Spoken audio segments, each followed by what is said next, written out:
ಅವನ ಕಣ್ಣುಗಳಲ್ಲಿ ಶೌರ್ಯದ ಪ್ರತೀಕಾರವಿತ್ತು, ಹೃದಯದಲ್ಲಿ ಬೆಂಕಿಯ ಜ್ವಾಲೆ ಅಡಗಿತ್ತು.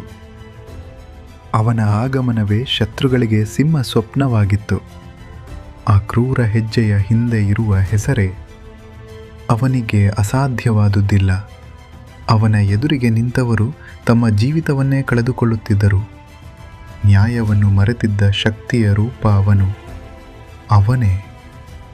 ಶವಗಳ ನಡುವೆ ನಿಂತು ಅವನು ತಾನೇ ಮಾಡಿದ ನಾಶವನ್ನು ನೋಡುವಾಗ ಮೌನವೇ ಅವನ ಮಾತಾಯಿತು. ಅವನಲ್ಲಿ ಹುಟ್ಟಿದ ಪಶ್ಚಾತ್ತಾಪದ ಮತ್ತೊಂದು ಹೆಸರೇ ಕರುಣೆ. ಅವನು ಯಾರು ಗೊತ್ತೇ? ಯುದ್ಧದಿಂದ ಶಾಂತಿಯ ಕಡೆಗೆ ಹೆಜ್ಜೆ ಹಾಕಿದ ಸಾಮ್ರಾಟ್, ಶಸ್ತ್ರವನ್ನು ಬಿಟ್ಟು ಧರ್ಮದ ದಾರಿ ಹಿಡಿದ ಮನುಜ ಕುಲದ ವಿರಾಟ. ಅವನು ಯಾರು ಗೊತ್ತೇ? ಅವನ ಕ್ರೂರ ರೂಪ ಮಾಸಿತು, ಅವನ ನೈತಿಕ ಧರ್ಮ ಉದಯಿಸಿತು. ಅವನ ಉಸಿರು ನಿಂತಿರಬಹುದು, ಆದರೆ ಅವನ ಶಾಸನಗಳ ಉಸಿರಾಟ ಇನ್ನೂ ನಿಂತಿಲ್ಲ. ಅವನು ಯಾರು ಗೊತ್ತೇ? ಅವನೇ ಅಶೋಕ.